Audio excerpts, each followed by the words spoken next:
Hey guys, it's Nisha from Did You Have To? And so here's what happened. For the second year, the Bwaido Geek community is rallying to support the life-saving mission of St. Jude Children's Research Hospital, finding cures, saving children. Throughout the month of October, we are fundraising for St. Jude Children's Research Hospital so that all kids can enjoy the spookiness of Halloween without the scariness of childhood cancer. Donate now at stjude.org/butwhythough.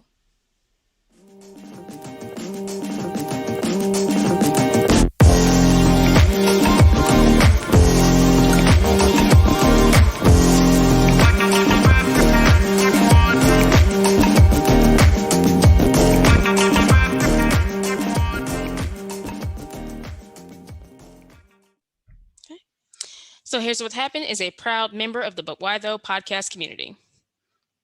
Hey y'all, welcome to another episode of So Here's What Happened. I am your host, Nisha, joined by my lovely co-host, Carolyn. What's up? What's up? We are back again, and it is spooky season, which is nice. That's all I have to say. Except for the Candy Crush. I'm saying Candy Crush. What's it called now? Candy corn? Yes, the candy corn. Demon candy? The triangle. You mean Satan's candy? The devil's candy? made from the tears of some kind of demon. Like, yes. Candy corn is the evil most. Yes, I hate it with every fiber in my being, as everyone should know by now. But as y'all also may know or have seen at this point, at the time this episode is out, y'all know that our fundraiser for St. Jude Play Live is going on for the St. Jude Children's Research Hospital. So if you would like to see me suffer and eat candy corn, you could do that for $15. So that's still not I know. I'm doing it for the kids, but I do this because I love the children, and apparently y'all love to see me suffer because I can't stand it. It's too sweet. Like, I don't know how to describe it. It's essentially compacted sugar in the shape of corn, but it's like, but then it's not like it's not like a good kind of sweet. It's just awful. I say it tastes like depression and hopes and dreams deferred. Yes, because I'm like, it's not like a Gushers. It's not like a Twizzler. It's not sweet like, a sour candy. Like, I like sour candy. Like, give me an Airhead, like things like that. But nonetheless, this isn't a podcast about candy. So let's get right into it. So we're going to switch things up a little bit because as we felt, September went by it like a blur, but it also felt like it was a year ago at this point. But we did still want to talk about one of our favorite films that came out during that time period, and that is Shang-Chi. And the full title is Shang-Chi Legend of the Ten Rings, correct? Yeah, and the Legend of the Ten Rings. And the Legend, yes. So I will hand it over to Carolyn if she wants to just give the details of the director and all that good info. Shang-Chi and the Legend of the Ten Rings was directed by Destin Daniel Cretton with story by Dave Callahan and Cretton. It stars Simu Liu as the protagonist, Shang-Chi, Awkwafina N.E. Norloon as his best friend Katy, or so I heard because I haven't seen it, and Tony Leung as Mandarin or Xu Wai, Fala Chen as Li Wu, Meng'er Zhang as Xialing, Michelle Yeoh as Ying Nan, and Florian Munteanu as Razor Fist. And then it's like a whole big cast. So those are just the top listed one but there's like way more people. There's like Benedict Wong as Wong. Hey, and Yay, our boy. Yay, and then Andy Le as Death Dealer. Nice. Well, I just want to start off and ask you, so first impressions when we heard that we were getting this movie, what were yours? I was actually interested into it because, I'm not really a comic person, but I had known of Shang-Chi, but I didn't know the whole legend stuff. I even went to the comic book store and I got a couple issues and I read them. But then I will admit I kind of lost interest because comics really aren't my thing. Yeah. So, but I did kind of just want a cursory knowledge of it, and I was happy like for everybody to have an Asian centered Marvel film. So I'm yes, you have you get proper Asian representation, And I was thinking not only just Asian, because like we have to remember there's Asian and there's Asian American. And then but the thing is like, and like the thing with the film and like the thing about how it was being promoted is like people thought it was Asian American. I'm like, which Asian Americans? Because this is predominantly Chinese culture. This is predominantly Chinese American culture. Like Asian America, like you have to like consider there's Southeast Asian, South Asian, and you know there's Vietnamese, Thai, Taiwanese, South Korean, Japanese. These are all fall under the umbrella of Asian. So like, but the film isn't necessarily about all Asians. It's predominantly, from my understanding, from what I've seen and from talking to people, predominantly Chinese and Chinese American culture.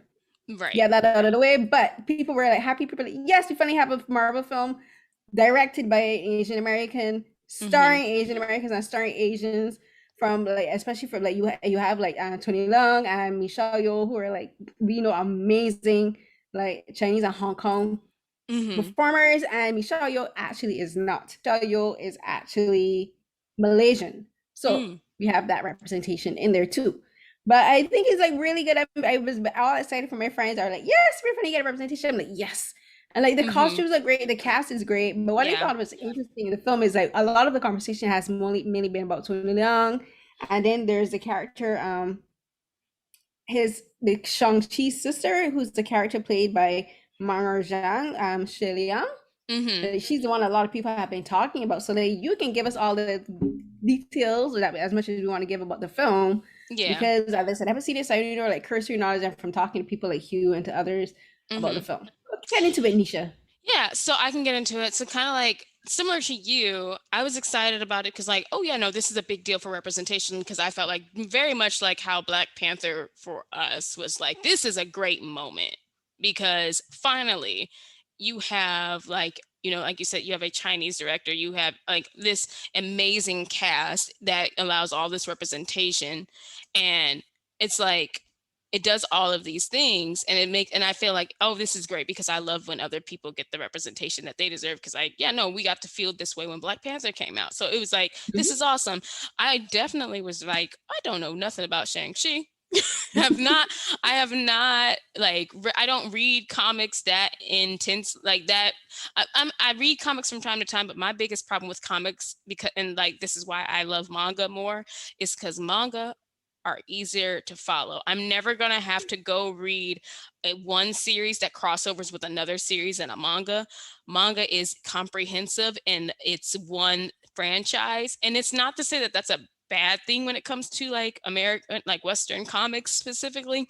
However, for me, it kind of irritates me when it becomes so embedded in the characters that I can't even tell. Like, it's like the Justice League. You got to read Wonder Woman volumes 1-7, but then, she's going to go and the story is going to continue in Justice League volume 58. I'm like, I don't even know what happened in the first 57 volumes.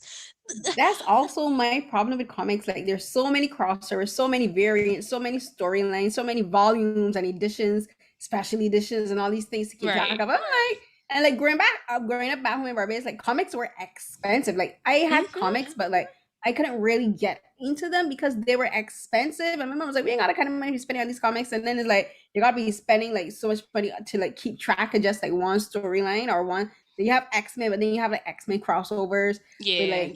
Like can't keep track of. So like kudos to anyone, to all my fellow comic nerds who are able to like keep track of all that stuff, because you guys like your knowledge, your brain. It's a lot. I mean, and granted, I know there are some runs where like the stories are contained and it's just in that run for like that artist and writer and that like series, like that like series or whatever that they're doing for the character.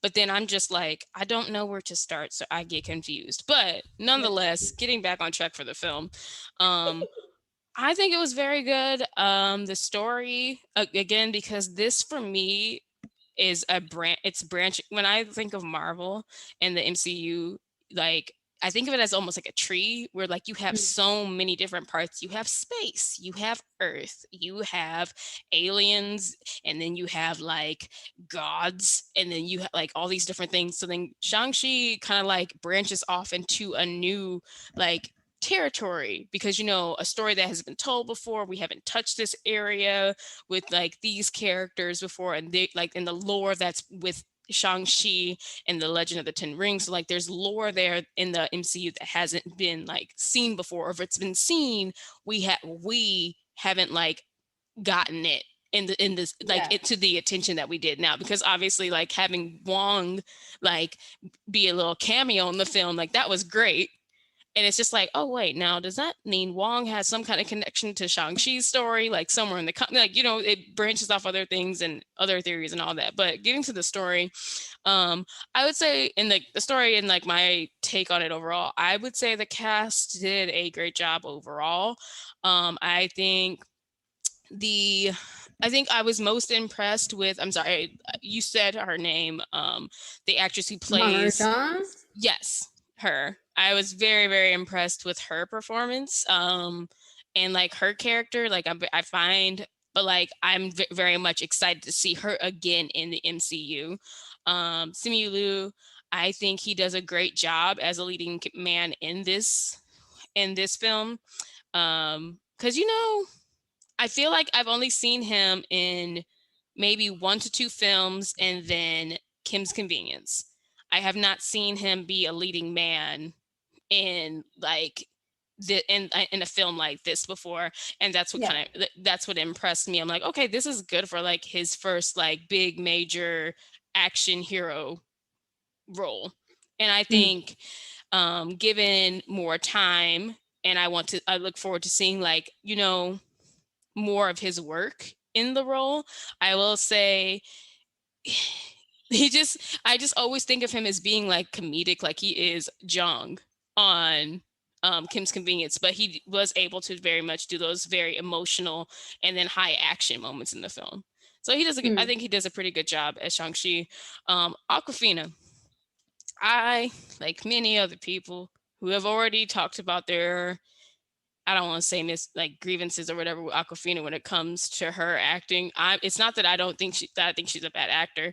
I just feel like it's the black scent for me. It's the black scent for me too. And also, like, to me, she honestly really isn't that good of an actress, because like people are talking about, oh, she got all these accolades for the film. I'm like, she gave the least impressive performance in that entire film. Right. I think the black scent is not as heavy as it was like when we saw Crazy Rich Asians, which I will say is an improvement. I definitely applaud like I can't remember who the journalist was who basically called her out on the black scent during the interviews for the press tour for Shang-Chi. What'd you say? Yeah, but they should have pressed her more, because that answer she gave was that answer was, you know, passive aggressive as hell, because you could tell she was angry. And if the journalist should have pressed her, they're just like you're not gonna. I would have been like, so you're not gonna expand on this? No, but you know, at least they asked her, because it's been like what, 3 years, and this is the first time anyone has ever asked her about that. Yeah, exactly. Because it's just like, it's one of those things where I'm like, oh, I can believe that people can change and grow beyond those things. But like when I see it, I'm just, I feel like I'm a harsh critic of like that when it comes to her. So I'm like, at the slightest hint of it, I'm just like, I'd be looking for it. So I don't think she did it much here. But for me, it's just like, that's my first interpretation, like my first reaction with her when it's when she's in a piece. And I hate to say that, but I'm like, you know, I look forward to seeing when she's completely done with that, and maybe there'll be a piece, like a film, where I won't feel that way about her anymore. But we shall see. We shall see. Florian Munteanu is Florian Munteanu, which is he showed up to be beefy, handsome, and you know, an action villain. That's all. He understood the assignment. I guess he did. But he kind of, I think he's not a bad actor, because like he was in Creed 2, and he was actually really impressive with Creed. And a lot of people, like, I think apart from like the main plot and everything, like he was, I think, the most impressive thing about Creed 2, because people are like, whoa, who's this guy? Like, he did a pretty darn good job. For someone who doesn't have that many lines, like outspoken lines, Florian Munteanu knows how to command a room with his facial expressions. And I will forever be impressed with his performance in Creed, because I'm like, you told his entire story with your facial expressions and a few lines, and you made me feel for your character. I'm just, and you know, he gets to be a little bit of a comedic relief here in this film, which I think is also kind of different, again, because this is now the second piece that I've seen him in. Other performances, Michelle Yeoh. Michelle Yeoh. I just there's nothing else to be said. She's flawless. She's amazing. She's the blueprint. she does the thing. And she does the thing. Fight choreography, loved it all. I want more of it. So like, this is like, if this is what we can come to expect when we have like Shang-Chi's, that branch of the MCU, I look forward to seeing more fight choreography. I love like old school, because we've talked about it. We both are fans of old school kung fu movies. Yep.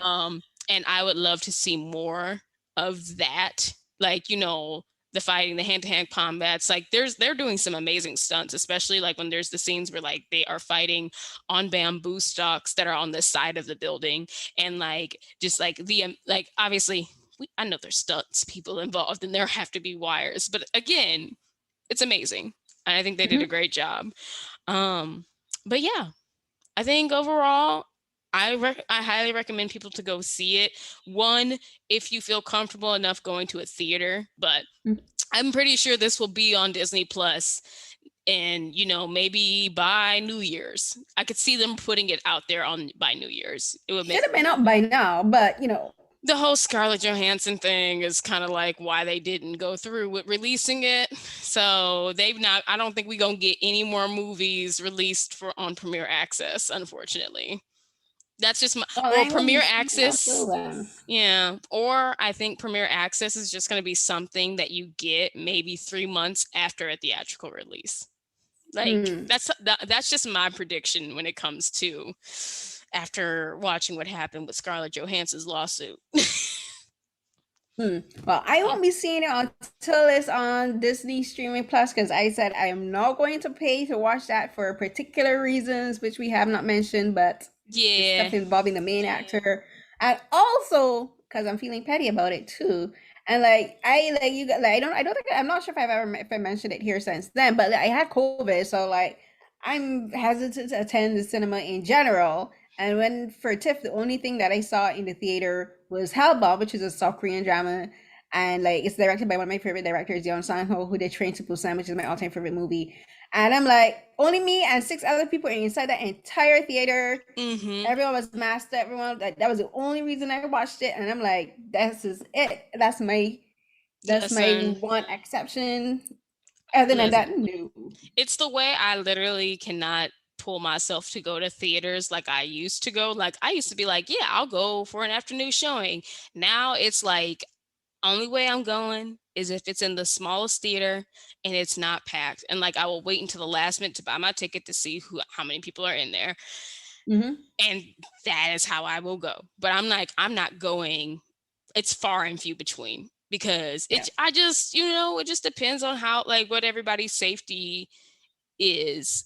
Like, what are you comfortable with? Because yes, people better be wearing their mask the entire time, but at the same time, I can't see what the person behind me, in front of me, or to the side of me is doing. So exactly. And like there are people eating, and like you can be eating if you have a mask. So if you're eating, that means you don't have your mask on, which is like no, you're defeating the entire purpose. I know, but it is the state of where we're at right now, unfortunately. So until that changes, or until like these studios get a better way for us to access and watch things, I mean, shoot, I would pay for a one-time viewing for $15. I think that's reasonable, because that's what I would pay for a theater. I don't know why that can't be replicated. But what, for the streaming services, they're charging $30. They want to charge 30. I know it's madness, because I think about it from like, from a business side of things. They definitely are like, okay, they don't need that money. They can't afford to they can afford to charge $5 because they don't care. Got their money triplicate from subscriptions and everything else. Like they don't care. They don't care about like what's affordable for us. They're gonna charge what they believe people are willing to pay. That's what it comes down to at the end of the day. If they say 30 and people pay 30, they won't make it lower than that. I'll be forever bitter. I know. Forever bitter that I paid to see that Black Widow movie.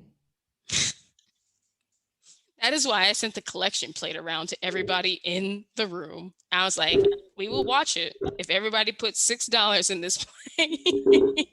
Because I am not paying $30 myself. I'm so bitter about that. I'll be forever Yeah. bitter. But anyways, moving on to the next topics because we have some dramas to talk about, some TV shows. I'm excited. So as y'all have probably watched by now, if y'all haven't, y'all should, and we're going to tell you why. Squid Game, or as some of us have been calling it, Squid Games. Which I don't know why, because there's no S there. Because, and you know, I'm going to talk about my family right now. It's like, I feel like it's just a small portion of the Black people who just add S at the end of it. Squid Games. No, it's not. That's a Black thing, because Black West Indians do the same. We put S at the end of things, like, for no reason at all. That's everyone who says Squid Games.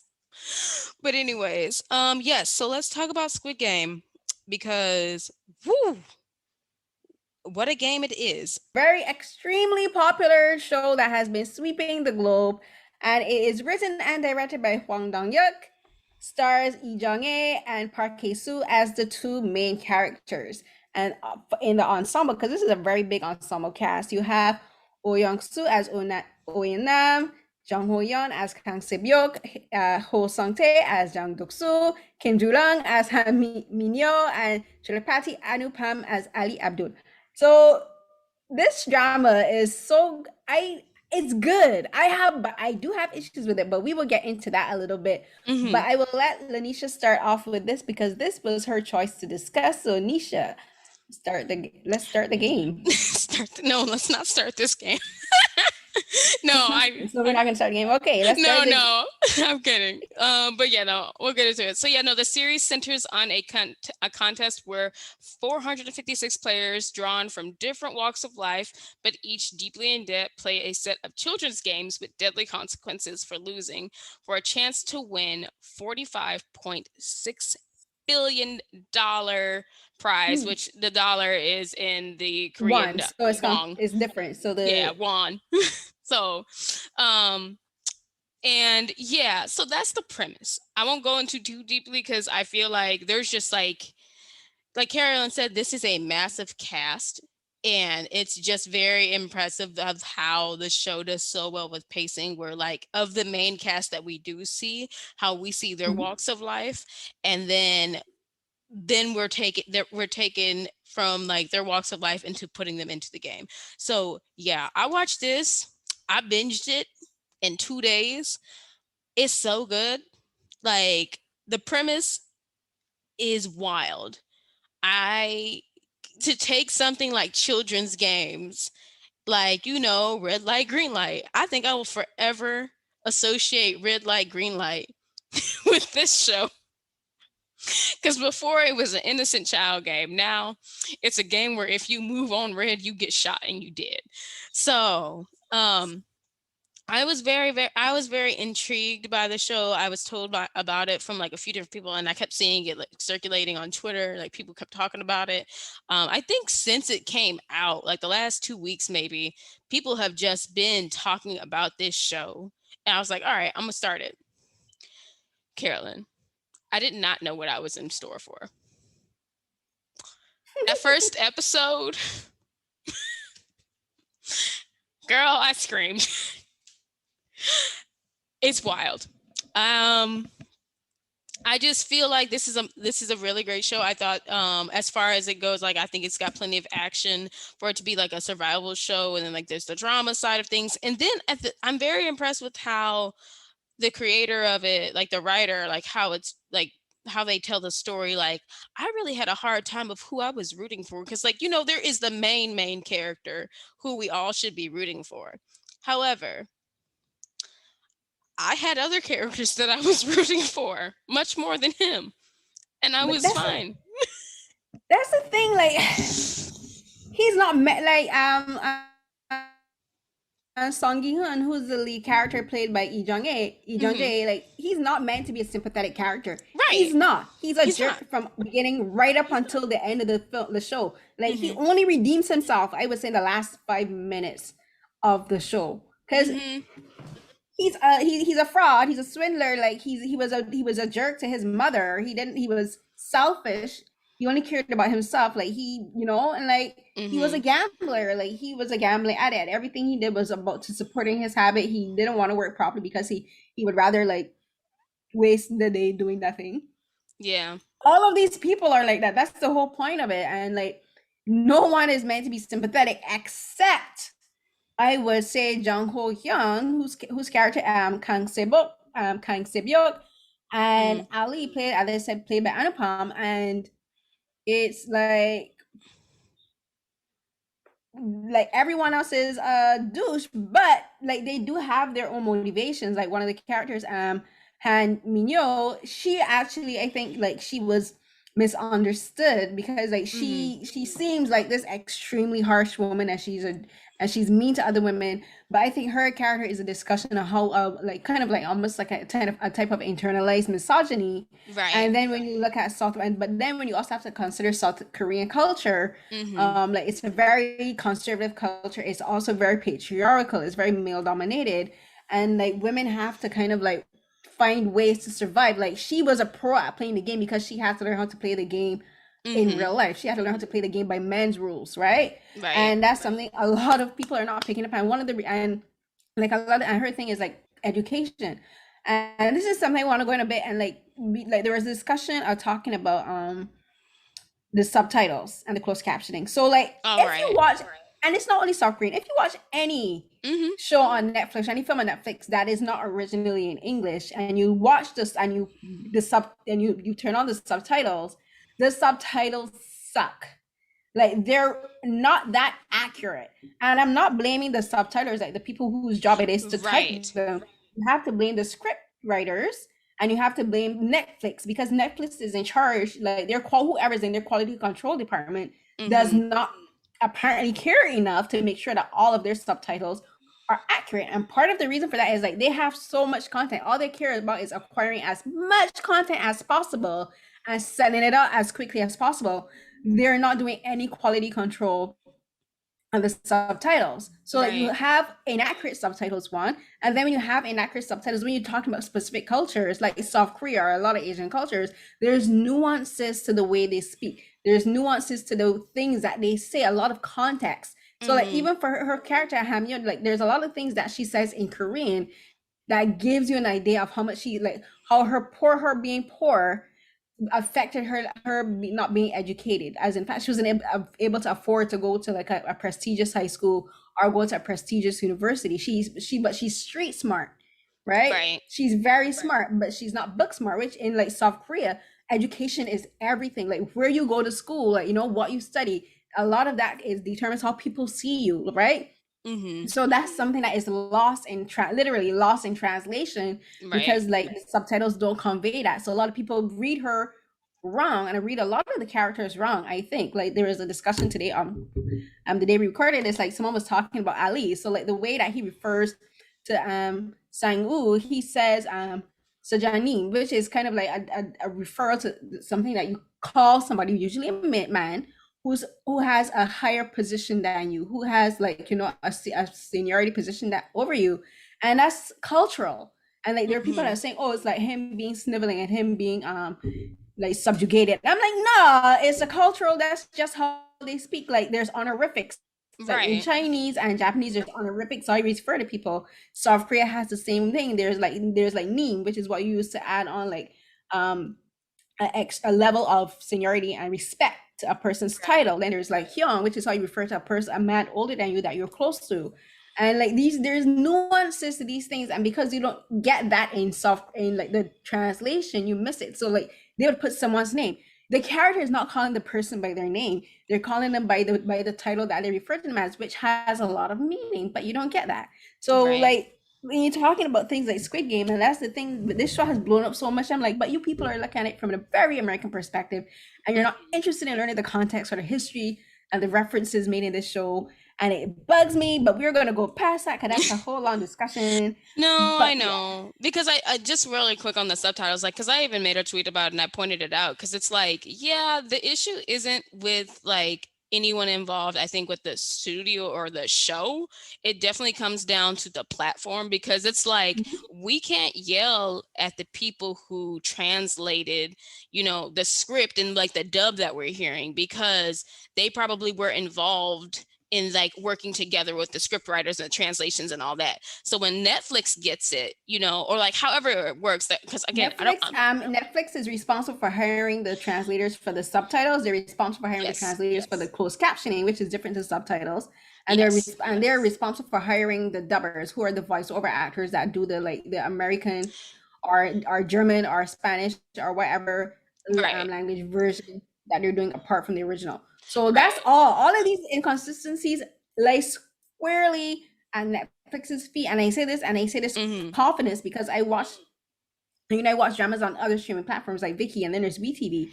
And when you look at if Netflix, I can guarantee you, if this show was to be subbed on like a platform like Viki, you will see the difference in the subtitles immediately, because Viki's subtitlers do an excellent job of doing subtitles for the shows and the films that they do. And that was the point I was going to get to, is just that, like, when I look, so the example I have is like when I watch anime, and when I watch subbed and when I watch dubbed anime, I, for example, will watch on Funimation. Funimation has their English voice dub cast that they hire to dub the scenes and everything that's already been created by the studio. So like when these properties are all working together and quality control is in place, then of course the subtitles are going to match the dub. And then it's like, so like when, again, like, because I, very similar to you, it's like going back to the other thing about people who were kind of like only seeing it from their perspective, especially with Ali's character. And I just like, y'all not getting it, because like I have some experience again with like understanding, there's honorifics in certain languages, and because that's going to be in those translations, you're going to think, oh, this is messed up that they had this character saying that. I'm like, actually no, that's the culture, that this matches with what he's saying because of like the culture and where they're at. So it's just, I just wish people would just not reach so hard. But I do, going back to the other thing, I would like to see, like in the future, because Netflix has a lot of international dramas, just a better job with quality control when it comes to this kind of stuff. Just because like it's not, I just feel like the differences between what's being said out loud should not be so glaringly different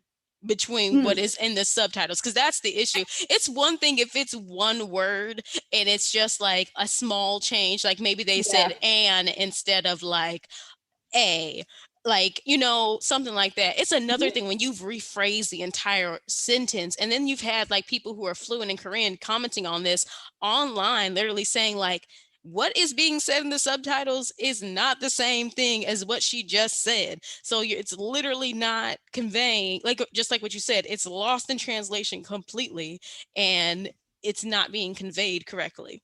But yeah, I'm glad we got that one out of the way, because that was definitely something that annoyed me with this. And it's not a reflection on the show itself. It's definitely something about the platform that it's on.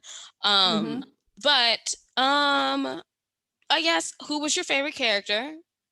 Ali. I really liked Ali, and like I do have a lot of the reason why I like Ali is because of the character of who he's played by. Like I think Anupam did an extremely good job of like giving him like a lot of like heart and a lot of emotion, and like he connects to the audience. And like this isn't the first drama I've seen him in before. Actually, I've seen him in a couple dramas. He's had like small bit parts in shows like Descendants of the Sun. Like I love the trajectory of his career, because he started from like small background characters like with no dialogue, like in Descendants of the Sun, and then in between Just Between Lovers, he actually has speaking role. He had a speaking role in there, and he was a friend of one of the main characters' grandmother. Like he had a really good close connection, and like he was her friend, and like so like to go see him like his career like just changed, and he's getting like a main supporting character role. I think that's amazing. And and also, as I said, like he like gives the character a lot of heart,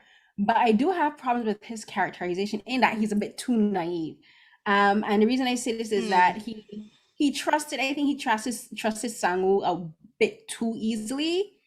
Like, you know, like the whole thing with giving him his marbles and then like not checking to make sure that the bag had the actual marbles. I thought that was, to me, a bit naive, and I mean, especially considering everything that he's seen happen in the show, in the game so far, he should have been a bit more skeptical. You know what I mean? Like, I understand they're trying to say his character is nice because we saw like the scenes with his wife and his son, and we see that his personality is very nice, and you know, he's very thoughtful. But then he's in this extremely dangerous setting. He's seen people get killed and slaughtered in front of his eyes. He's seen people betray each other. I thought him trusting Simu like that was a bit too easy, and I didn't like that. I didn't like that characterization of his writing of his character at all. Yeah, because I just feel like after like 3 days, so like 4 games by now y'all have played, I'm not trusting anybody. But to his own fault, it's like he was just too trusting. Because like I think about even like there's the two characters where like they're a husband and a wife and they play together, and there's the marbles one, and obviously like that's a completely different story that we didn't even get to see how that one went down. But it's like, bruh, people are dying. Like there is like, and you have to, and I get that, like I guess like the thing that it's not that I'm, because yes, I do agree that he is just like very, very trusting and too trusting to his own fault, which I guess is just, it's a lesson in and of itself sometimes, that you can't trust everyone. But then at the same time, I just think that like nobody literally sees what song, like that Songwoo is literally playing and using them. And I was just kind of like, and I'm just like, yo, none of you see that he's using you until like it took up until like the game. And I'm gonna call that game hopscotch because I don't know, it made me think of hopscotch, but it's the glass. They never gave it. I can't remember if they called it a game. Name that was episode. You know what? If they did, I probably didn't pay attention because that was the worst episode of the entire show. That was one of the awful, horrendous white characters played by these can't act white men, and I just wish I could forget that entire episode. I wish I could. It was so bad. They spoiled the entire episode. The fact that we find out that the VIPs that are like betting and I'm just like, please tell me that it's like this entire games are not just for these 5 white men. Please tell me it's not just, and I'm like, obviously it doesn't make me feel any better if it was like we found out that like, oh no, it's the top 1% around the world that are watching the game, but these are the VIPs that showed up to watch. Either way, I'm disgusted, but I'm just like, so y'all doing all this for the white man? This? What? Yeah, I think that actually kind of speaks a lot to South Korean culture and how a lot of companies are run by American companies, and then also like how America is a global you know, just like a global force that a lot of countries are trying and doing their best to become on equal levels to. I think that's a commentary on that, but I think it could have been done better, where first they could have probably hired some white people that can act. But then again, I've never seen a white person in any Korean drama that can actually act. But I think the whole premise, I think that could have also been achieved if they had like the top 1% of South Korean society be there, like the chaebols, like they could have been involved. But yeah, and I guess it's still because we still have. I want to ask him about this because it's just like, why they just ruined the entire episode, and they legit took me out of it because like once they made an appearance, I could not bite into the reality that I was watching anymore. Like, you know, you could become I became invested in the entire show, the characters and all that. Then they made an appearance and I was like, well, I can't buy into this anymore because they took me out of it completely. Yeah. And I mean, like, I see your point because, like, maybe it is just like a commentary one. And then I guess I also think about like, was the creator just trying to make a point of just like, yeah, the most vilest person who would like seek joy from this could be white men. Oh no, for sure. Because I think, and it's also about how white people and white men objectify people of color, and you know, and like this isn't nothing that we haven't seen. This isn't nothing that we don't know that happens in real life. Like, you know, white people go to South Asian countries for sex tourism. You know, Right. for for sexual exploitation, for things like that. These things do happen, and I believe that's a commentary on that. But again, these men are just horrible actors, and they're gross. Because I hated the scene where the one white man got naked and he was telling the cop who is oh yeah, the undercover cop. the cop played by Wee Jang-hoon. Oh my god, what's the name of the cop? But I know the actor. That's Wee Ha-jun. And for some reason, why am I not seeing the character's Jun name Ho. pop up? It was Jun Ho. Right. Wang Juno, played by Wee Ha-jun. Like that character, the cop, he was on the cover, but not officially, because he was there. Like we found out, like to get revenge and to find out what happened to his brother.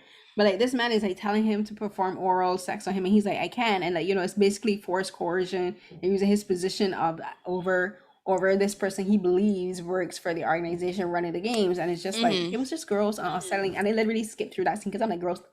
Yeah, I'm glad, like, obviously, like, having watched through the scene, I'm glad that nothing came of it. Like, there was no, like he maneuvered his way out of it, and he got out of that situation. And honestly, I'll tell you, that's actually one of the...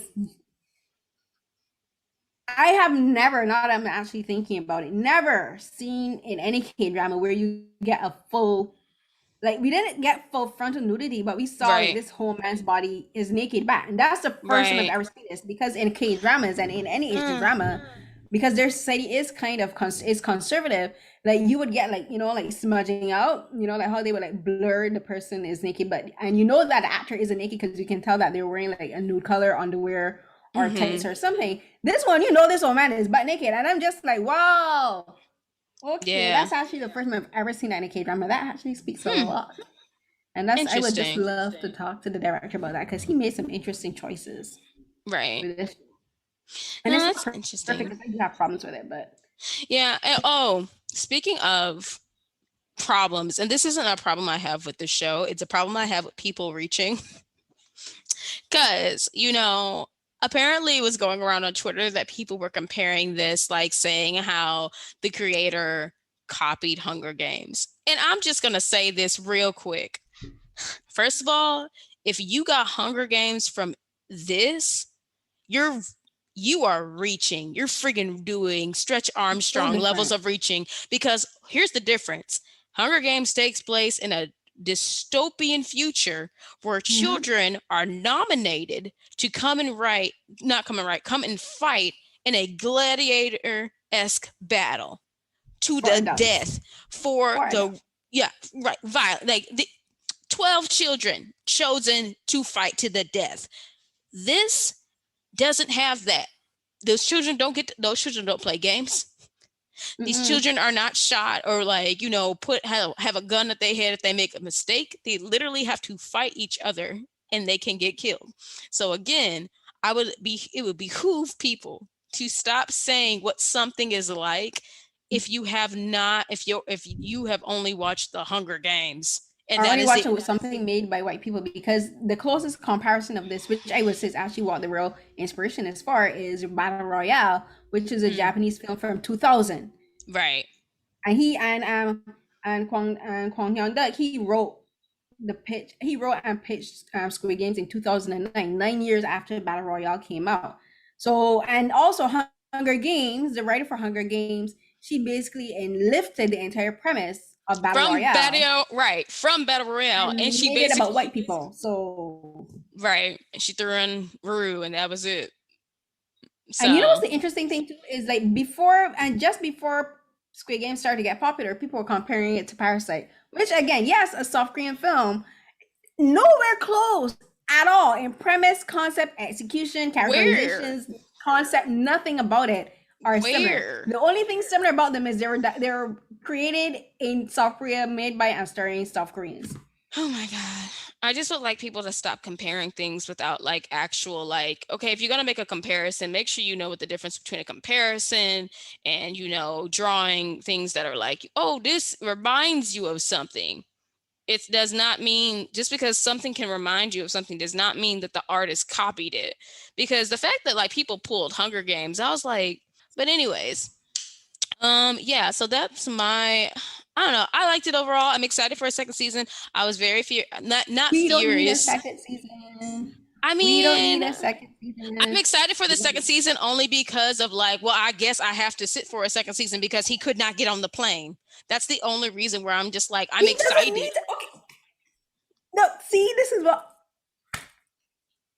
I take this so personally, because if you watch not just South Korean dramas, if you watch Asian dramas, you know, one season is how they do it. This is standard. This is their culture. This is their tradition. The creators make a show. They do one season. They set it free and let it live and roam out and let it roam in the wild. Then they go on to create other stories. North Americans have this idea that everything must become serialized because they like you want a closed ending. You want a definite ending. Everything does not have to have a definite ending. As I told someone, use your imagination. You can either have it that he didn't turn back and he went on the plane and he went to his daughter, or he turned back to go and get revenge. Options. There doesn't need to be a second season. There doesn't need to be a second season. And but wasn't it announced? So one of the reasons, because people have been saying, they've been telling Netflix they want a second season. And you know how I know Netflix will force us to do it? Mm-hmm. Because why? Netflix is an American company, one. And who their main base is America. Yes, Netflix is global. It's a global platform. But the what's the word I'm looking for? The audience that they listen to the most are Americans, predominantly white Americans. And you got all these white celebrities saying, "Ooh." You got all these white people online saying, "Ooh, we must have a second season." What will Netflix do? They will force that man to create a second season. But guess what? That second season won't be anywhere near as good first season because his heart won't be in it, because he said he doesn't want to, right? He wrote this thing, 11 years ago. He never intended for the story to have a second season. He wrote this story 11 years ago knowing exactly how it would end. And he executed it the way he wanted it to. But now people are like, "Oh, forget what you want, we want it, so we're gonna have it." But then if he does write it, he's gonna write it to appease an American audience, to suit an American audience. And then it won't be the Squid Games that you want. It won't be the Squid Games that you have now. It will be something completely different. It will be this corrupted version of the original. And this is my problem with North, and this is one of the reasons I haven't watched a lot of North American productions, is because they take a story and they drag it to death. They drag it to death. And it's just like I told someone, I don't want a second season. If anything, they can make a spin-off film, which has happened a couple of times, where you have a film that you can have to wrap up the story, which is probably the cop. I know he ain't dead, because in like my first rule of thumb, if someone doesn't die on screen, they ain't dead. So he probably come back to go back and try to get the brother. I'm like, what the hell is going on? He's gonna team up with our lead guy, who is Gian, and they try to go and take down the organization because these white men need to be dragged down. But they doesn't need a second season. It's just like a one and done and accept it. Move on. There's hundreds of other K dramas. You want another story? Just go watch Alice in Borderland. I mean, so speaking from my experience, like I am familiar with like, Asian dramas, anime, and like other like those kind of series that only have one season, and like that's it. Yep. Even if the stories are open-ended. The only reason I thought like, oh, if there's a second season, it's just because of like there are a lot of open-ended things and people have been talking about a second season. So if the creator does not, but if the creator does not want one, let that man rest. That's fine. Let the man rest. He can definitely go and create. Exhausted. He can definitely go and do something else. The fact that it took this long for him to get something like to get this created, and he had to keep pushing for it, and like studios turned him down and kept turning him down. I'm very happy for him that he has had this success. And if he doesn't want to tell the story anymore, that is perfectly fine. He does not want to.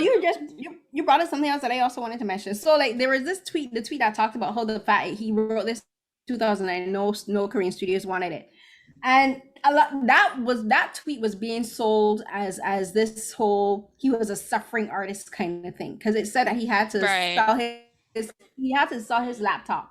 No, what that tweet doesn't clarify is when he had to do that. Did it happen in the same 2009? And the reason I mention this is because he's actually a very successful filmmaker in South Korea. One of his films, the Silence, starring Gang Yoo, is one of the most critically acclaimed South Korean films ever. This film is devastating. It's brilliantly made and brilliantly acted, and it broke my gosh darn heart because it's based on a true story.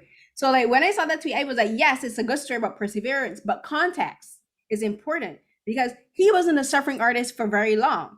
He is, as I said, a successful film director in South Korea. He has about 4 or 5 films that he made in between that time, including Silence and one called called Collectors that was released in 2020 and has been showing successfully at film festivals, including Fantasia Fest, which we covered. Yeah, he's got about 14. Yeah, he's got about actually 14 films that he's either been a director, producer, cinematographer, and on screenplays. Yeah, so he's doing just fine. So like when I saw the stories, about like, the whole, I don't like when people like want to put on, their own narrative onto things. I looked at that as like, wow, it took that long for like something this great that has entertained so many of us to get picked up. And it's just like, I applaud him for like shopping that script around and getting it done. And it's not so much about like, see, y'all just go and struggle and sacrifice everything and you'll get there too. Cause like you said, like y'all are leaving out the fact that like this man has 14 projects. He had to sell his laptop, which he shouldn't have had to do. But like that happened, did that happen early in his career? Like they didn't give context. They're making it seem like this is his first successful venture as a director. I'm like, no, it's not, people. Context is important. And not only that, when you look at this show, and there's so much historical references in it, like for instance, the red light, green light game that a lot of people have been memeing, which I think is actually distasteful, is like that whole sequence is a commentary on a real event where South Korean citizens were massacred in a tunnel by US troops. That's what that whole scene is referencing, and people are memeing it and turning it into a joke and using it as art and set to sell to commodify.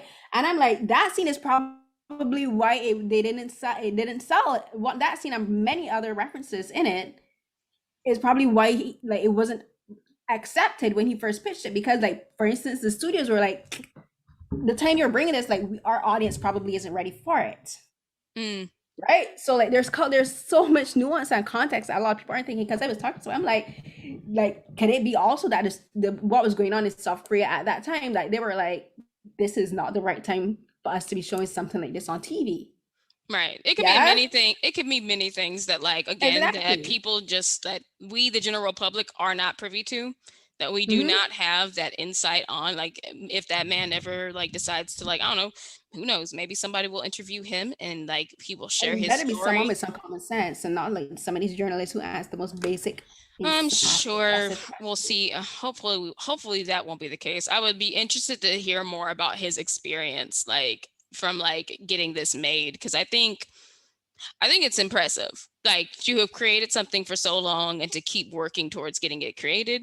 I can't help but applaud somebody for doing that. Well, no, for sure. But then again, what a lot of people also don't realize is when it comes to Netflix, like Netflix didn't see the diamond in the rough of this, What Netflix does is they go to all of these different studios all around Asia and they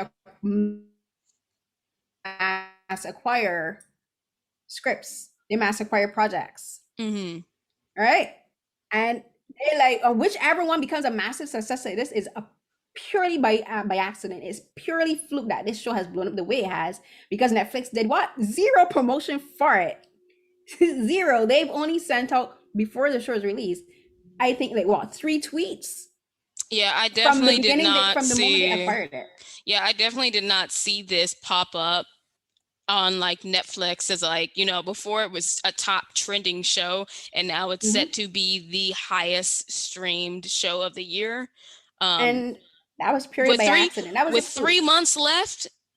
That's because like of the traction people, like that's a lot of it is because of how many people were talking about it. That has nothing to do with Netflix pushing it at all. Like nothing. Yeah. Netflix. Now they're riding the wave. Now they're riding the wave of it, of just like all the memes and all the stuff. So anyhow, but then the other thing about it is like, are any of these people that are memeing it, are any of these people talking about it, are they going to watch any other Korean dramas? Are they going to watch any other Korean films? Are they going to go watch any Chinese, Taiwanese, Japanese films? No. What are they doing? They're focusing squarely on Squid Games, because this has become a gimmick for them. It's becoming the trending topic. And then once it's no longer trending, once it's no longer popular, they're going to go and move on to the next bright shiny toy. And I honestly, I don't know if I can say it for the general public. I don't know if I can say that definitely. I think honestly, it could be, I could look at it as an opportunity to open the door for more people to explore Asian dramas, honestly. I don't Just because like after my family had watched it, I told them like, hey, this is the show I've been watching. And then they're like, oh yeah, this is good. And then I mentioned Alice in Borderlands is good. Now my family's watching that. And then my dad, he had not heard about Parasite, and I was like, you should watch Parasite if you like, if you're looking for more. So like I've seen like in my own circle of friends and family expanding their reach of watching like more Asian dramas beyond just like, there are the massive hits that people will watch because they're trending and they're very popular and they show up in their feeds. But I am impressed to see that other people are like, this is, it can branch off for some people. I'm not saying the mass majority of people will go and watch other Asian dramas, but I do think it's an opportunity for other folks to go and explore, because now it's in the algorithm. Now maybe it'll pop up for a recommendation for them and they'll see more. But we'll I guess we'll see. see. I am very skeptical and cynical when it comes to American consumerism. And how things are commodified by American audiences. Like, because my experience as someone watching from the outside, I just be like, woohoo! The things that I see happen, I'm just like, yay. Yeah, I think only time will tell. Like we could see it happen. We could see if people like expand their reach and go and watch more things. Like what was it that the director of Parasite had even said? Like, you see how, like, I'm paraphrasing, but it was basically the sense of like what he had said was The 1 inch barrier. Yeah. Oh wait. Yeah, that's when he's talking about the subtitles. Don't let subtitles be like Yes. He like Americans. He was talking about Americans, how especially white Americans are white people in particular, they're intimidated by the 1 inch barrier, so they can't be bothered. Yes, that's what To he watch said. International films because it's in another language, which I think is so true, but also absurd, because like other people from around the world who don't speak English, everything they have to watch that comes out of America or England or Europe is subtitled. So like that, like for me, watching subtitle films like coming from back home is like standard. Like watch any Chinese Hong Kong action film is subtitled. Any British, German subtitled. Any Right. like. But Americans, they're like, yeah, this is too much work. I'm gonna stick to my plain old regular American dramas, which are like paltry in comparison. Yeah, I mean, at the end of the day, if people want the 1 inch barrier to stop them from seeing other stories, that's on them. But I would hope that this could actually lead to people's finding more interesting stories and like, these series that, deserve the acclaim that they rightfully deserve, get it. But I don't have any other thoughts on Squid Game, so we can move on to Midnight Mass. Okay, so Midnight Mass is an American supernatural horror streaming television miniseries created and directed by Mike Flanagan, starring Zach Gilford, Kate Siegel, Hamish Linklater, Samantha Linklater, thank you, Samantha Sloyan, Rahul Kohli, and Henry Thomas. So the plot centers on an isolated island community that experiences supernatural events after the arrival of a mysterious priest. And this is another Netflix property, and I will go into it. So yeah, I will say that I watched this completely on a whim, and mainly because Rahul is on it, and I love him. I loved him since iZombie. he's so funny and charming, and he did not and he continues to never disappoint. But I will say that I was kind of impressed that like, and I put it on as just like, it's something that I have on while I do my homework, and to like hold my interest, and it's spooky season, why not? So I started watching it, and I have to say I was very impressed with how much I got into this show, how very quickly, because by like the third episode, my mouth dropped. Because and I say this because like I didn't like read any premise, and I didn't like watch any trailer. I just press play. So I'm really going into this as like, okay, I just see things as they're being told to me. Like, y'all live on an island that's dying because there was an oil spill and some dude was a drunk driver some years ago and he killed a girl and now he got released from prison. He's going back to the island. Okay, continue the story. So maybe there's drama here. Maybe like midnight mass, church is involved. All right. We keep going. Vampires. Basically, yeah. Vampires. It's a vampire. Spoilers, sorry. But like I will say for me who was not paying attention to like certain moments like that, like I did not see the vampire coming in. Like the reveal in episode 3 with the priest, with Monsignor. I was very much which reveal? You mean where he came back young? So when in the beginning, when he just shows up and he's the young priest and he's saying like, oh no, your priest is recovering, he was sick, and I met him there and he sent me here as his replacement. So not then when he came back young, but the reveal that, oh, the young priest was from jump. Right. Again, me just putting it on, I was just like, oh, I just thought like, oh, he's a vampire. Like by the second episode, I'm like, there's something spooky going on with this one. There's something wrong with that priest. Maybe he's evil or he's satanic or like he's possessed. No, it wasn't that I thought that the vampire made him young, and it was the original priest that came back. And the original priest was like one of God's angels. Revived me and healed me and made me young again. And all I could think about was like, sir, that's a vampire. That's not God's angel. What? I'm like, that's a demon you're looking at right there. That ain't no angel. That's a demon. That's a demon. What? No. And I'm like, I get that you was aging and, you know, you wandered off into the desert, which I have many questions how this old man wandered off into the desert in Jerusalem by himself. No one looked for him. He just wandered off in the desert in Jerusalem by himself. And he ends up in a cave during a windstorm and a vampire appears. I have many questions, but that by far is him thinking that the vampire was a blessing. But you see, the thing is, because they said that he had dementia, so like it's trying to show that he's confused and he's seeing what he wants to see. Because he was a devout man of the cloth, because he's Catholic. He was. So they're saying like his faith influenced his delusion. Yes, right? I guess for me, I would have thought when he became younger and the dementia, like what we're supposed something else with that.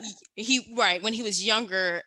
I think, again, maybe he was just in denial of that. And it seems like as the series went on, he finally came out of that denial and realized, oh no, I've made a mistake. I've doomed us all. But you see, the thing is like, I was discussing this with a friend on Twitter. Like we were saying, like, is it that the audience knows it as a vampire, but does the culture, the lore, the mythology of vampires even exist in this universe?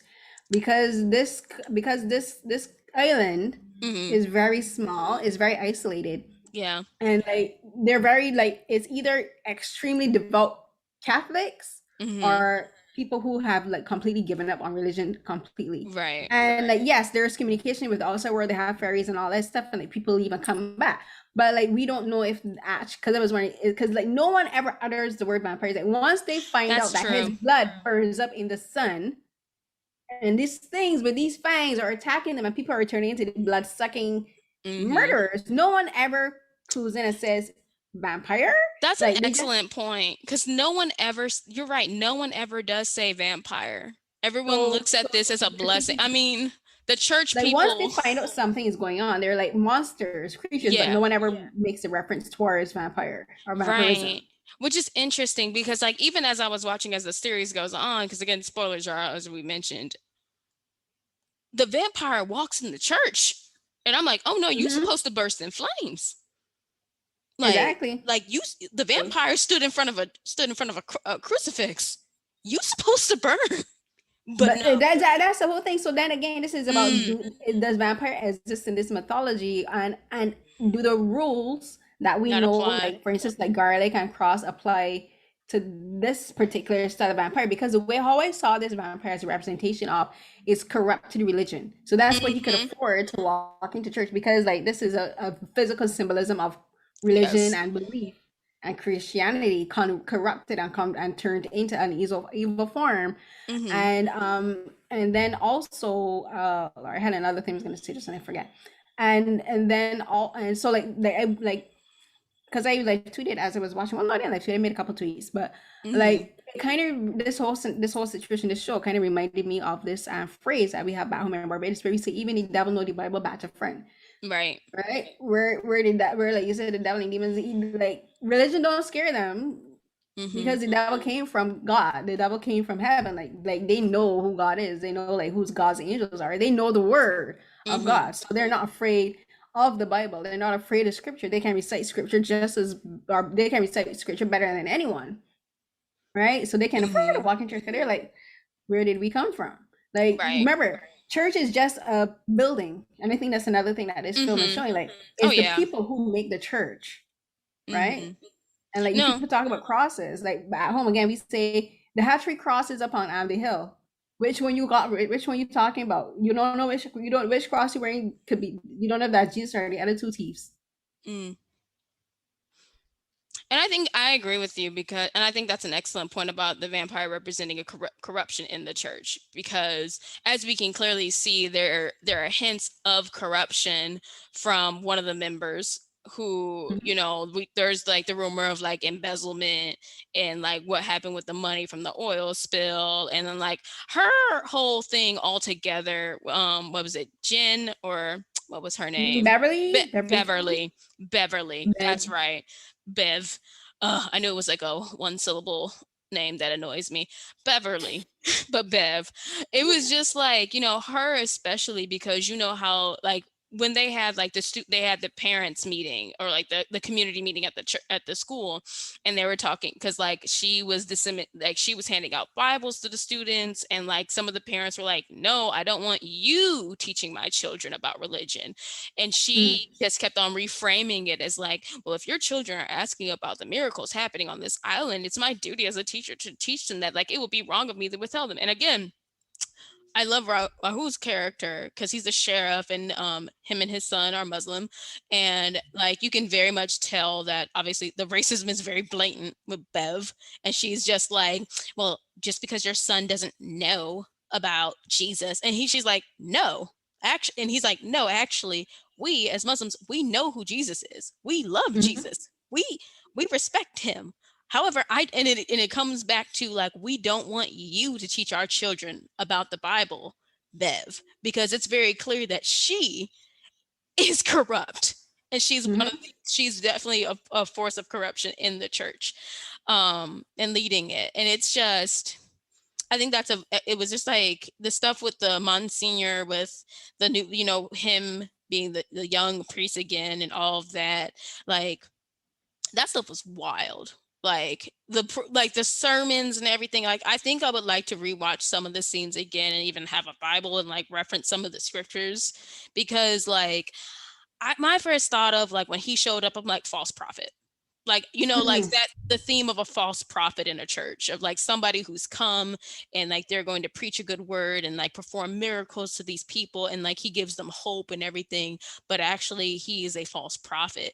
And I think that character is interesting in a sense, because like that fits him up to a certain point, because it's not that, like you said, it's not that he was so much doing this with ill intentions.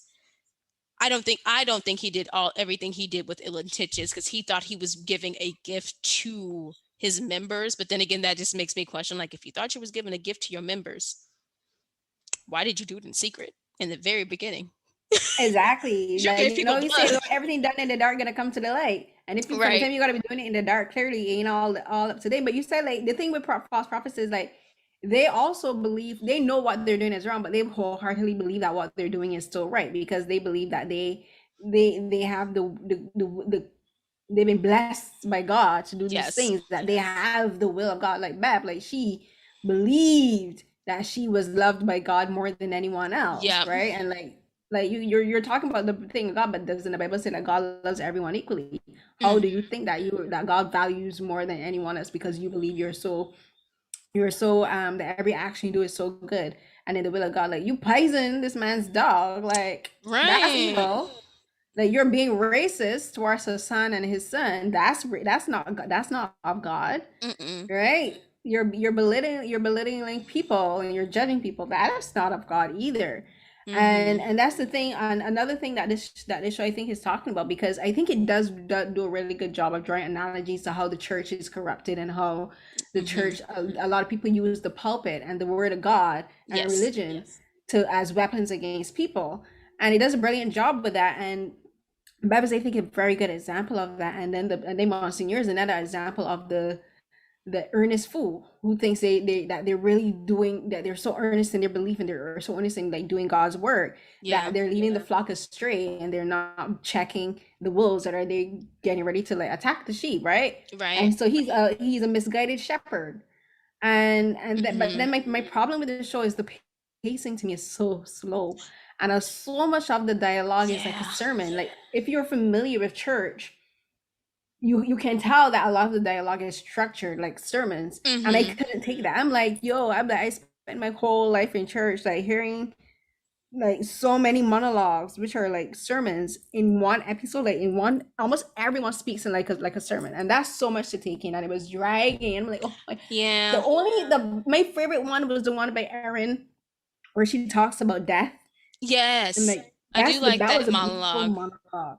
It That was was. beautiful. Like, And the how it rest was of them, oh like, my. and how it got carried out towards the end, like how we see that moment again and how she describes, I'm like, now, like, that's how you do a monologue. But like, yeah, that's why I felt like if it wasn't for the reveal by episode 3, I think I would have put this show to the side. Granted, I was definitely here for Hassan, but because I was intrigued to see like, okay, what's going on? Because there is a certain level of mystery and like, you like supernatural gets my attention. So I'm like, okay, I want to know what's happening. But I was definitely, I felt like in the moments that dragged, I would have been like, oh, I can't do this. So I think they made the reveals at the right moment for me to keep watching, because the reveals where they're placed, that is what helped with the show. But if they were not there and if they were not as good, then I probably would have just been like, okay, nah, I'm gonna opt out of this. But yeah, I mean, overall, I liked it. I think I liked a lot of the cast performances. I mean, like I said, Hassan is my favorite. Like he has some of my, like, I think Rahul gives some of the best performances in every scene he's in, especially the scene where he is like basically describing why he feels like he can't go and like, go up against the church, and given that the fact that he is a sheriff, just one sheriff in this dying island, and you have this entire town that treats him like he is still an outsider, and no one treats him like with a welcoming like love of a neighbor. So it's just like, given like, and he gives like his entire his background. Like we don't get an episode where we see it, but like him just telling that story, I think is like captivating in itself. But I would tell people to go ahead and watch it, give it a watch. Hope we didn't spoil too much of it for y'all. We didn't talk It's about a the slow. ending. But It's it's a slow. slow No, we burn. didn't spoil the ending at all, which I think I think to me, episode 7 was my favorite episode out of the entire show. The pace for definitely increased, and a lot of story elements came together in episode 7. You had a lot of the Yeah. best performances in episode 7. So that was really, because I don't think anything we discussed had anything to do with episode 7. So you're in for a surprise. I just caution, it is slow pace. It is a slow pace. So Yeah. Watch be this one prepared on for a that, but it's a really good show. yeah, like And the watch this cinematography is one. very good. Oh yes, cinematography is great. I was just about to say, like, yeah, watch this one on like a rainy day and you ain't got nowhere to go. And just, enjoy the slow burn and Yep. like, enjoy the vampire just in a priest robe. I'm Well, sorry, that imagery for me, that's not something you see very often. I did not see that very often. And I'm very glad you made that point, because like I have been scratching my head of like, how does this vampire work? Because the cross didn't burn it. and the church didn't burn it. How does it work? Mm-hmm. I'm like, this is a special kind of vampire. And the way how it ends, there's actually actually the ending is actually open-ended because you think it's ended, but then there's something that happens and you're like, wait, did it make it? Did it die? Which I think is another allegory of how when you talk about corrupted word spreading, like we just need one flicker, one thing to go on. So like I hope it died. I'm like, I hope you drowned. I hope it drowned. I hope it got sunk down, but it definitely drank enough blood to maybe heal itself and flap up again. I think she should have stabbed it. Because she was just cutting the wings. I think she should have stabbed it. I was wondering why, like, you wasting your time, like with the little bit of strength you have left while it drains you. Stab him in the heart. Pull it down and just like gut it. That's what she could have done because she was in the right position. I'm like, why didn't you stab it? And just like, yes, and oh my god, sorry, this was just like another thing. The thing about the vampire that just made my skin crawl is just like how intimately it would hold the head of its victim. It just made me so acting like making out with him. I know, it's just like how it like almost stroking it and. Which again, I kind of get because again, a corrupted word is seductive too, right? Look at you dropping gems. Yes, right. I like that. See, like all my years in church has paid off. Look at you. But those are it for the. Sorry. You know what? I just had an idea. Maybe I'll see if we can get the director to be a guest on the podcast, and then October. Oh, that would be amazing. I would love that. I'm gonna try to do that for us. So we're almost wrapping up. Yes. Our last show. This was one of yours. My pick. Yes, this one is a Taiwanese drama called Detention, and it is based on a video game of the same name. Ooh. And also today, I think it was announced that they're releasing a film based on the game as well, starring Ying Wah, who is also in a film that I watched for TIFF called The Falls. But Detention is a supernatural thriller drama, and it starts at Greenwood High School in the 1990s, where Yong Xiang-lu, a transfer student, steps into the forbidden area on the campus by accident, where she encounters the ghost of Ru Xiangfang. Fang later unveils the hidden history and trauma over the past 30 years and how a group of young students and teachers were persecuted as they fought for freedom in the era of censorship. Their stories keep coming back to the school like haunting nightmares waiting to be told and revealed. So I started this one this week and it's really intriguing. It's not one of those dramas where it's like flash. It's not like, like flash, you're super exciting, but like the story and acting is really good. Where like the lead character, Liu Yangxiang, played by Li Ling-wei, and then there's Fang Wusheng, played by Han Ning, and then the male lead character is Chen Wanliang, played by Huang Guangxi. I think they're really good. Like they're all students, so they're young, and like you have these two. One is a ghost. I'm not spoiling anything because like if you're familiar with the game, that's what it is. Like so you have one is a ghost, one is a girl. She's trying to possess Xiang Liu, and she's like, I want you to do these things for me, and Xiang Liu is like, I ain't about that. But there's the way how this show is coming together is like it's showing parallels between the past and the present, and then caught up in between this is these two girls, and then there's this young male student, which again is Wen Liang, and like he is interesting because this is something you also don't see very often in Asian dramas, because like sometimes you see shamans. And his family is like a family of shamans, like he's passed down generation to generation. He's the youngest one, but again, it's not very often you see male shamans, one, and it's not very often you see young male shamans. And actually the first time I saw a male shaman that I can remember was when I watched The Wailing, which is a South Korean film early this year, summer. So to see this happening in this drama, and then there's another drama I'm watching, it's also another school setting, South Korean drama, where you have a female shaman, but then there's this male student who is able to see ghosts. And he's able to interact with them. So again, this is something you don't see very often in Asian dramas, where you have the males who are in touch with the spiritual realm. Usually that's something for female characters. So it's interesting. I'm actually watching two two shows at the same time with us with the same kind of characterizations. But this one is really interesting. It's it kind of has like political commentary because it's talking about the political history of Taiwan and the age of censorship. And so you're watching how like the past affects present. You're watching how the past affects like students and young people. And you know, like people say, oh, like this happened 30 years ago, and like this has nothing to do with the younger generation. They're showing you like, yeah, no, it still affects the younger generation because a lot of the things that the adults went through when they were young affects the way they treat the students now, right? So it's really interesting. This one is also on Netflix.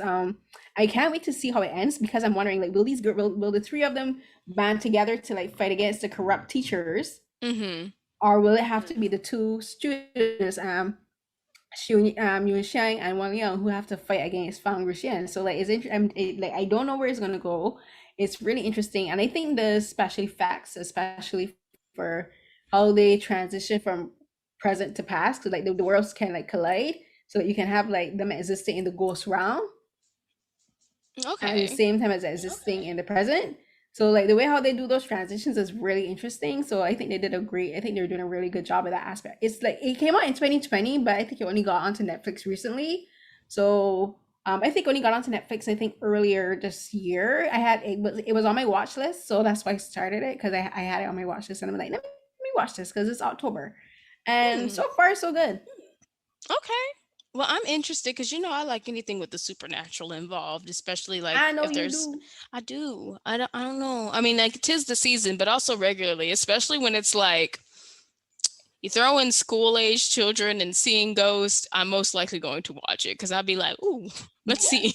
Especially if it's like a mystery. It has very much of an anime feel, which again makes sense because it's based on a video game. So it's interesting to have something like this made as a video game first, instead of like that live action and then a video game adaptation of it. And if this is based on a video game, I think this is actually a really good adaptation of a video game, because like I can kind of see how it would work as a video game, where if you're like the person playing this avatar, it's like you have to do these tasks, and there's things that they have to find to connect with the ghost realm, and like tasks that the ghost makes her do. So I can see how that works as a game, but then it's also its own thing as well. So like I think I would like to see what your thoughts are as a manga fan, and also someone who plays video games. I will definitely give it a watch, because it definitely reminds me of this series called Rennie, and it's similar. I'm not gonna say it's too similar, but it's like a girl. There's a boy student who can see ghosts, and he basically he offers a service to, like, he uses his powers to help people. But then there's also a girl who gains the power to see ghosts also after an accident that happened with her. So it's like they help spirits that are lingering around the school pass on to the next stage of reincarnation. So I was just like, oh, this is giving me vibes of like, I mean, I love this kind of stuff. So I will definitely give it a try, especially if I can find that game. I would like to play that too.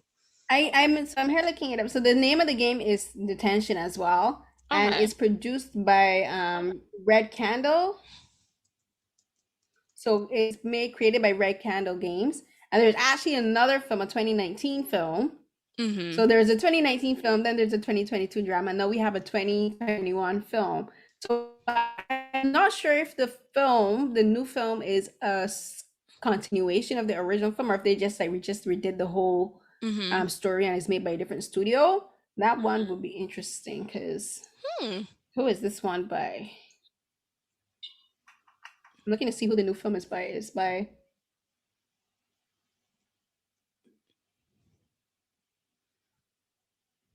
Oh, well, and I can get it on the Mac, so I'm in business. I will definitely give it a try.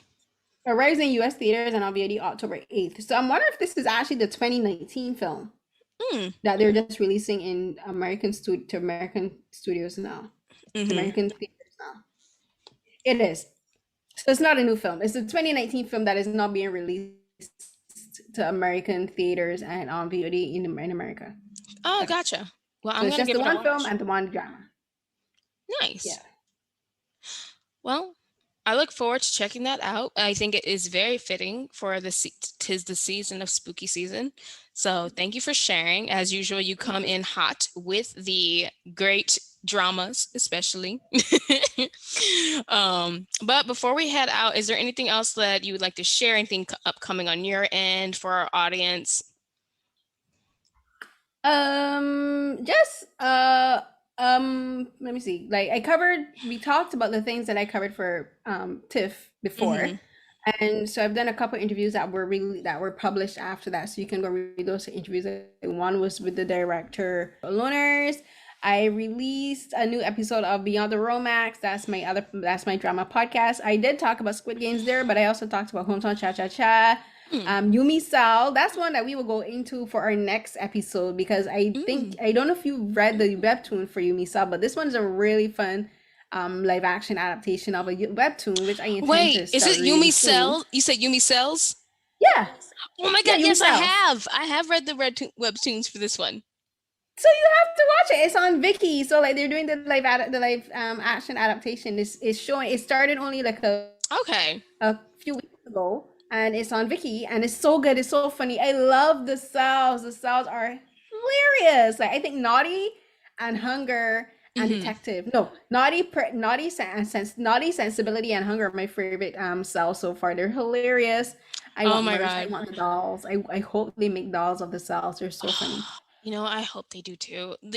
I feel like we need to have like a webtoon to like live action like episode or something. Like I don't know.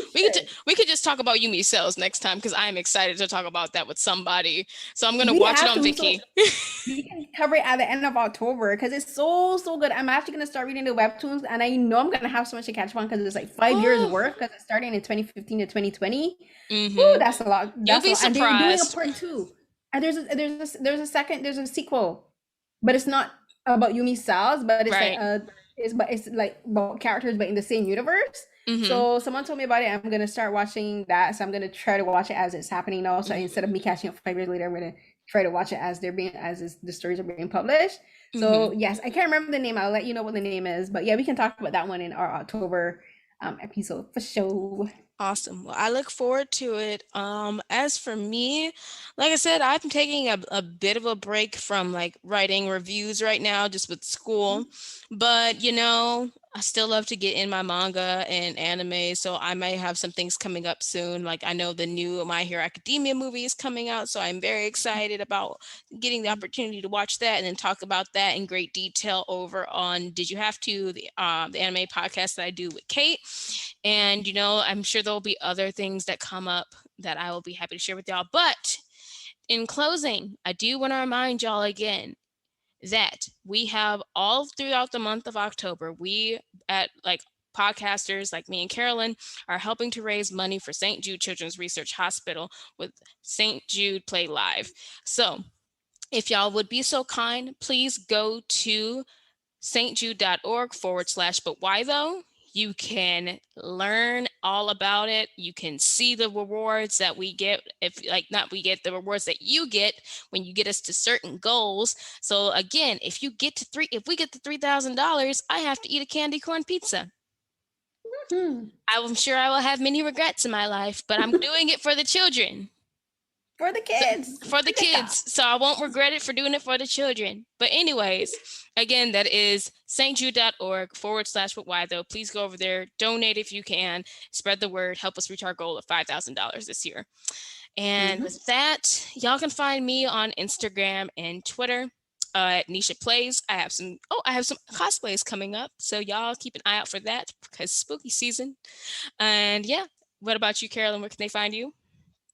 You can find me on Twitter and Instagram at CarrieCNH12. That's CarrieCNH12. You can find my most recent published work, new YouTube videos, new interviews, whatever, usually in my pinned tweets. And then you can find my YouTube channel under my name, Carolyn Hinds. That's CarolynHinds on YouTube. And I think that's it. I'll be taking a kind of sort of big mini break in October. I'll still be on social media, but for like the I won't be doing as much work as I have been because I'll be taking a break for health reasons.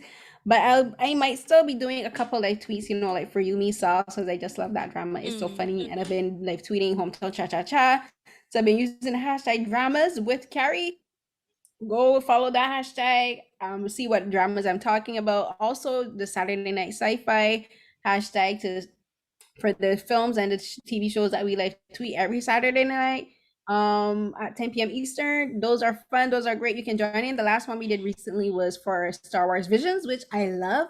My favorite episodes were my favorite episodes were the Duel, which is the first one, and then episode 4, which I think was called the Ninth Jedi. Yes, Ninth Jedi and Twins. And Village Bride.